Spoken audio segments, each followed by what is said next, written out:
Patuloy ang bangayan ng magkakalabang politiko sa Maynila. Kapwa naglabas sina Mayor Alfredo Lim at Vice Mayor Isko Moreno ng mga dokumentong ebidensya raw ng irregularidad at kamalian ng isa't isa. Narito ang report. Hindi pa rin tumitigil ang patudyadahan ng mga nagbabanggaang kandidato sa Maynila. Kaninang umaga, kinwestiyon ni Mayor Alfredo Lim ang mga biniling bigas ng tanggapan ni Vice Mayor Isko Moreno sa halagang 7.3 million pesos noong January at March 2012. Batay sa isang report ng Commission on Audit o COA. Bakit daw binayaran ng cash? Dapat daw by check. Bakit daw hindi dumaan sa publication o bidding process? Tanong pa raw ng COA sa listahan ng mga nakatanggap ng bigas. Bakit daw na mga pangalan lang, walang mga addresses?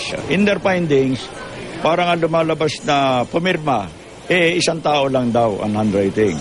Paliwanag naman ni Moreno, wala raw siyang kontrol doon dahil requesting party lang umano siya. Wala rin daw bidding dahil emergency ang pagbili ng bigas para sa mga biktima umano ng mga sunog at bagyo.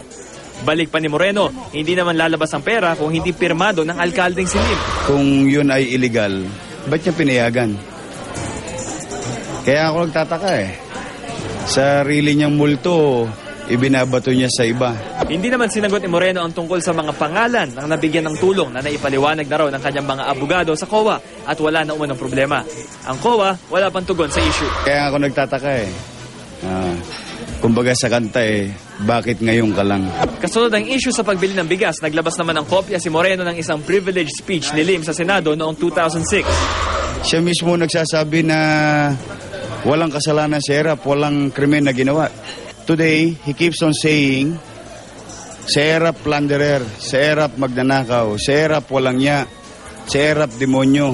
Ipinakita pa ni Moreno ang imbitasyon kay dating Pangulong Joseph Estrada para sa inauguration ni Lim bilang mayor noong 2007. Ayon kay Moreno, pagtanaw umano ito ng utang na loob ni Lim kay Estrada dahil sa naitulong daw sa kanyang political career.